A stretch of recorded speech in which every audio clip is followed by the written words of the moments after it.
चलिए अब आपको सीधा लिए चलते हैं मुंबई महाराष्ट्र, जहां पर ग्लोबल इन्वेस्टर्स समिट 2023 का आयोजन हो रहा है, जिसमें सीएम योगी आदित्यनाथ शामिल है।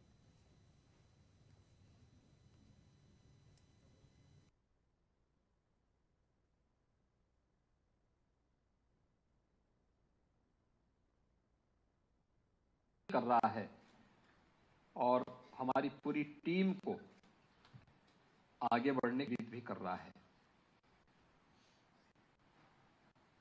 मित्रों, हमसे यह अवसर अत्यंत महत्वपूर्ण है,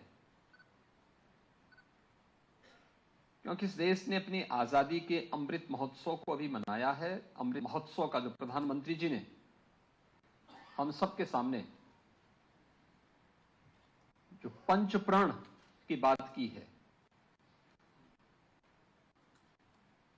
हर भारतवासी ने पहली बार के आजादी के इस उत्सव के साथ जुड़ करके एक भारत श्रेष्ठ भारत की इस परिकल्पना को आगे बढ़ते हुए देखा है।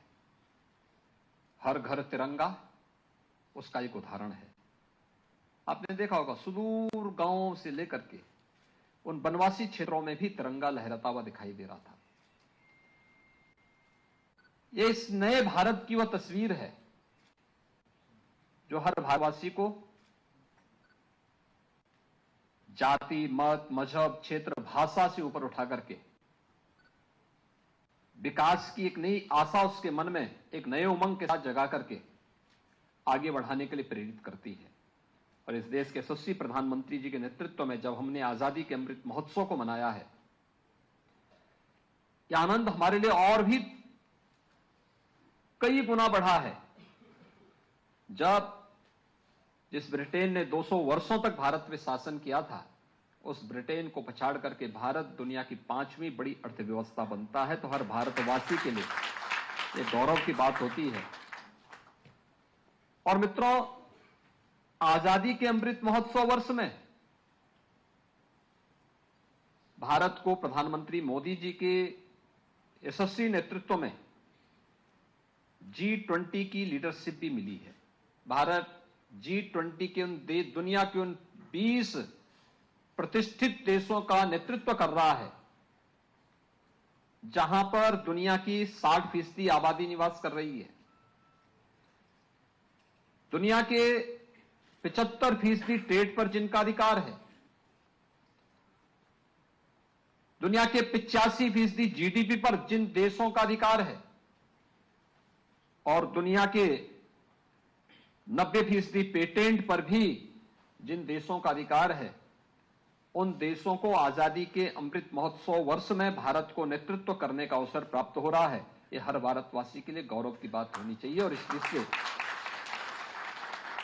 इस नए भारत के निर्माण में प्रधानमंत्री मोदी जी के इस प्रवर्तमान अभियान में हम सब की क्या भूमिका हो सकती है, उसी भूमिका को आप सबके सामने रखने के लिए उत्तर प्रदेश की ओर से हमारी टीम आई है।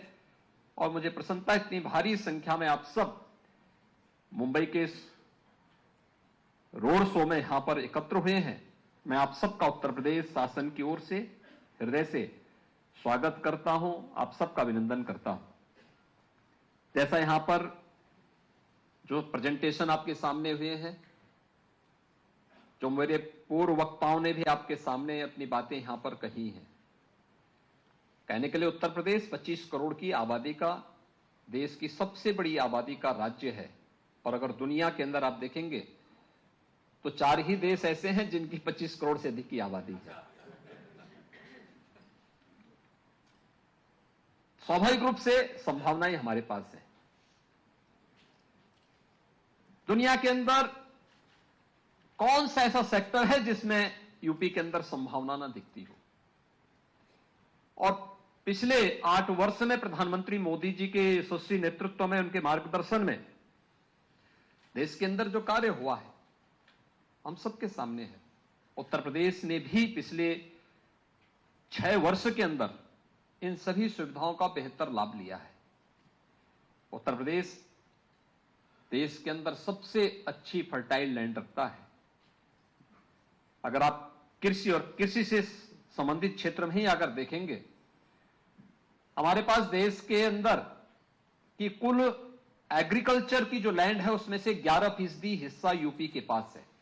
लेकिन अगर हम खाद्यान्न उत्पादन की बात करते हैं तो देश के कुल खाद्यान्न उत्पादन का 20% उत्पादन अकेले उत्तर प्रदेश देता है। ये उत्तर प्रदेश, और मैं मानता हूं अभी कि अगर हम इस दिशा में थोड़ा प्रयास और कर लेंगे